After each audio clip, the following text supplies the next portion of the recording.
Her Majesty the Queen, is she actually using her own money to save one member of her own family? Hi, good morning, Neil Sean here in the heart of London. Thank you for joining me today. And of course it's wet and windy here. We've lurched into October and summer seemingly is definitely gone. I hope you're enjoying yourself today. Welcome on all brand new subscribers. And as ever, here is the latest coming out of London for you. Now, you may have seen stories recently all about Prince Andrew basically being bailed out by Her Majesty the Queen, following, of course, the developments of that ongoing case between him and, well, let's just leave it there, shall we say. It's an ongoing case, let's leave it at that. Now, what's interesting, I always find with these particular cases is the papers, the media tend to speculate and make them bigger than they actually are. I don't know if you saw that story the other day, which I thought was relatively interesting, and it was this. Now, I don't know if you remember or saw this particular story in the media, which was set out to be completely sensationalist.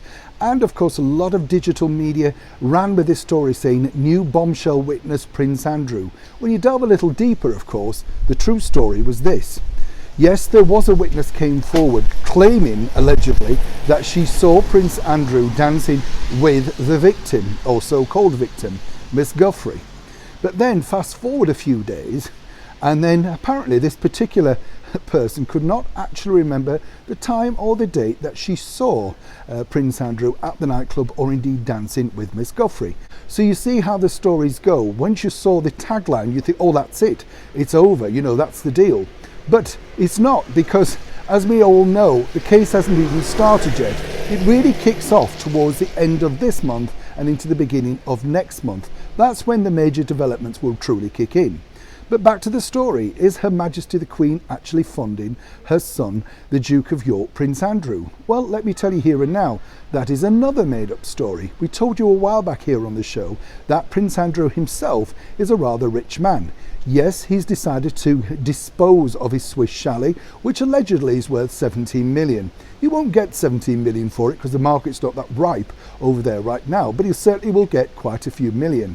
He is funding his own legal team. It was his decision to switch some of the London-based team over to LA or the United States, depending on which area you want to put these particular lawyers in.